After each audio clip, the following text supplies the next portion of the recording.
Hello, everyone. Welcome to another podcast. It's Ben Lister here. How are you doing? Welcome to episode 12 of the Radio Legend series. In this series, we chat to the icons of radio about their career and their work throughout their career here on your local station. So let's crack on with this week's guest. My guest today is broadcaster Tony Kaye. Hi, Tony. Welcome along. Hi, Ben. Happy to have you aboard, as they say. How are you? I'm fine. Yeah, a little bit of hay fever at the moment because of the pollen that's about, but generally fit and fine and defying the laws of physics by being still alive. That's fine. That's good. Yeah. Yeah. 8 questions about your broadcast career today, if that's okay. Fine. You shoot away, mate. Okay. Are you ready to rumble in the jungle? I'll go for it. Okay, let's go for it then. That's good. Question 1. Where did you start your broadcast career? Oh, many, many years ago.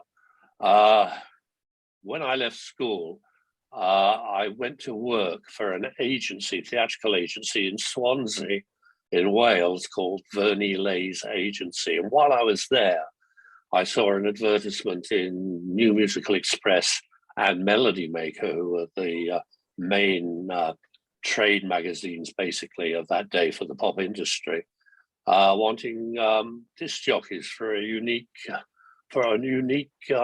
opportunity, I think is what they called it. I applied. I got the job. It was with Radio Atlantis, way back in the day, bouncing around on the North Sea. So I spent a year or so there. Very interesting outfit that was. They changed frequency more times than I think I had hot dinners, and they'd pop up all over the place. But generally, it was a good grounding. It was a good school, and that's basically where I started off. Brilliant. Question 2 now. Who were your inspirations in broadcasting when you were starting out? I'll have to think. A guy called Jack Jackson, who used to broadcast on the old BBC Light programme.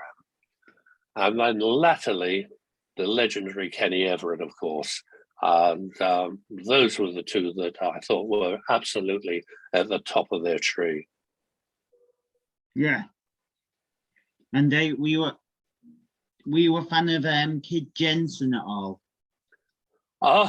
Kid and I shared an apartment in Luxembourg, and those were great days. Those times, who was on the stations? Kid Jensen, Paul Burnett, Tony Prince. I'm trying to think. Noel Edmonds.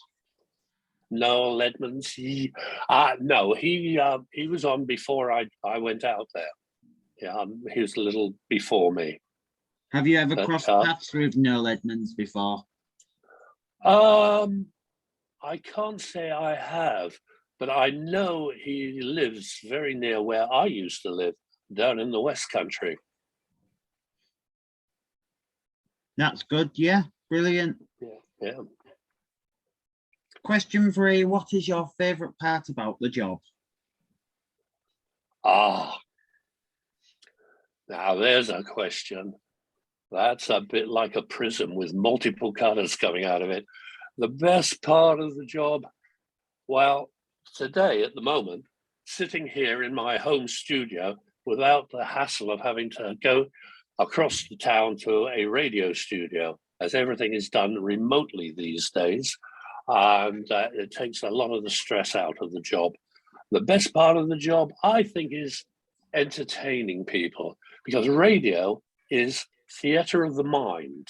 You plant a seed of an idea in a listener's mind and then expand on it, and suddenly you've got a mental theatre all taking place. It's I think that's probably the best part of it.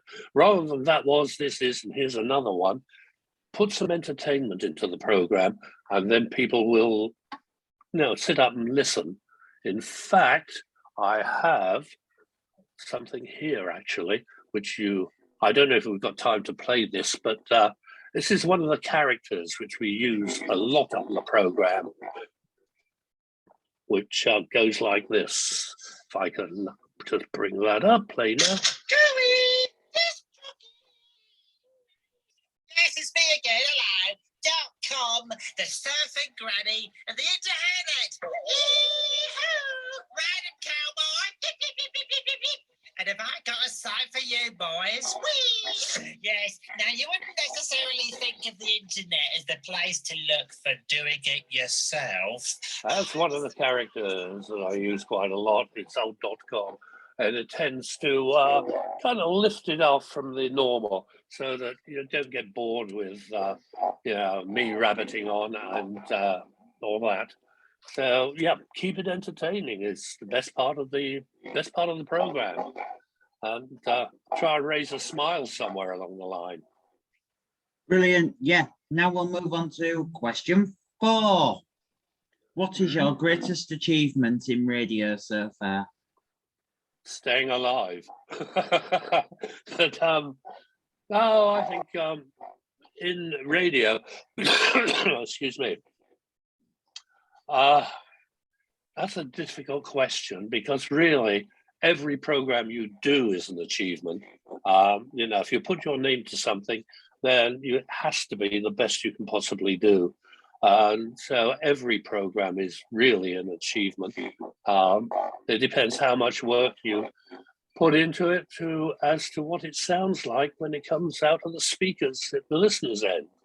But probably with the greatest achievement I found meeting so many famous people when we were out in Luxembourg, and with Kid Jensen meeting David Bowie. I did an interview with Billy Joel. These people, who are literally superstars, and just chatting to them as you and I are chatting now.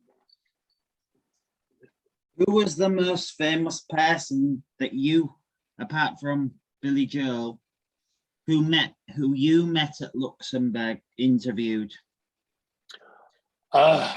David Bowie, I suppose, to think of Bay City Rollers. What was Mr. Bowie like? Very good, very, very affable, and really a nice guy, Mr. Nice Guy. Although some of his entourage he had around him were a little bit, well, I was going to say weird, but probably a bit left field. But no, he was a real nice guy. It was a sad day when he passed away. Where were you when you found out the news? I was here in the UK working on the station over here, and pardon me, it was a sad day. Yeah. And also, brilliant. Well, yeah. Anyway, that's it for part 1. Join me in part 2 with Tom. Join me in part 2. But for now, back to the studio.